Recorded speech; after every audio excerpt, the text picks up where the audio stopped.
Welcome back to Reading is Life, where we practice our reading skills and grow our minds. Today we will be reading Amy Wu and the Perfect Bow by Kat Zhang, illustrated by Charlene Chua. Amy can do a lot of things. She can brush her teeth, she can tie her shoe, she can even do both at once, sort of. But there's one thing Amy cannot do. She cannot make the perfect bow. Sometimes they come out too small. Sometimes they come out too big. Sometimes she adds too much filling. Sometimes not enough. And sometimes they fall apart before they reach her mouth. Amy's mom and dad make perfect bow. So does her grandma. Their bow are soft and fluffy and so delicious. Amy could eat them all day. Sometimes she does. Today, Amy's going to do it.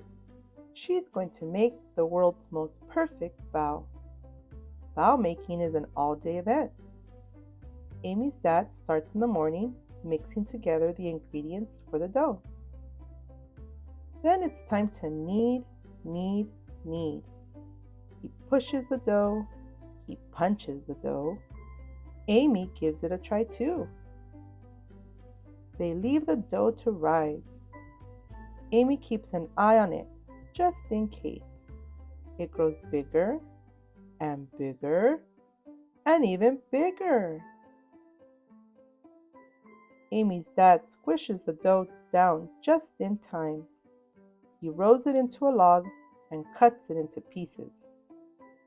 Meanwhile, Amy's mom seasons meat for the filling with garlic, mushrooms, ginger, salt, and pepper.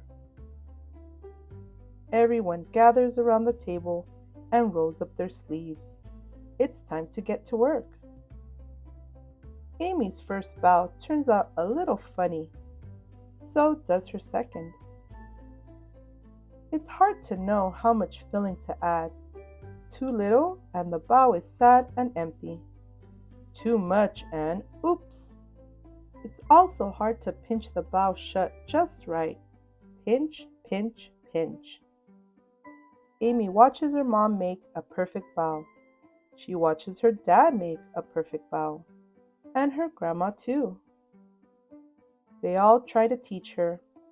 Roll out the dough like this, says Amy's dad. Use just enough filling, says Amy's mom. Pinch, pinch, pinch, says Amy's grandma. But Amy's bow just aren't the same. They are too empty or too fat. They have holes in them. They leak. Maybe today won't be the day after all. Maybe Amy just can't make a perfect bow. Then Amy has an idea. The pieces of dough were cut for grown-up hands, but Amy's hands are very small. She whispers her idea into her grandma's ear.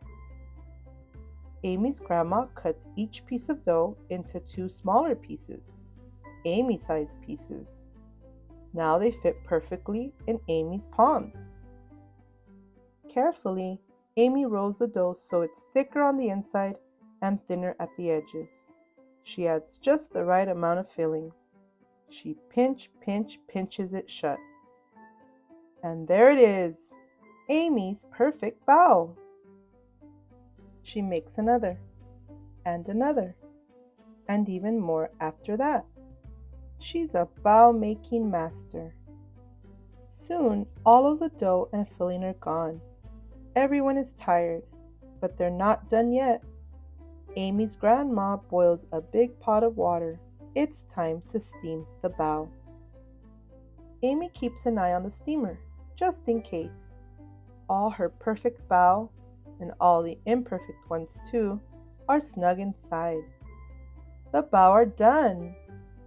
Amy's mom lifts the lid off the steamer. Whoosh!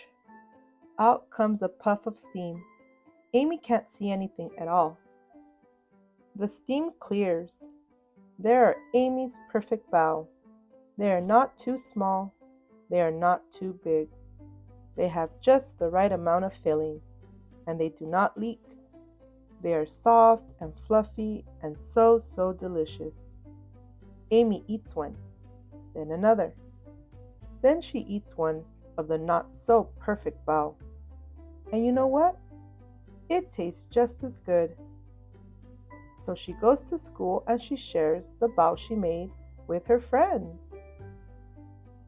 I hope you enjoyed reading Amy Wu and the Perfect Bow by Kat Zhang, illustrated by Charlene Chua. Thank you for joining me today. Subscribe to the channel for more books. See you next time on Reading is Life.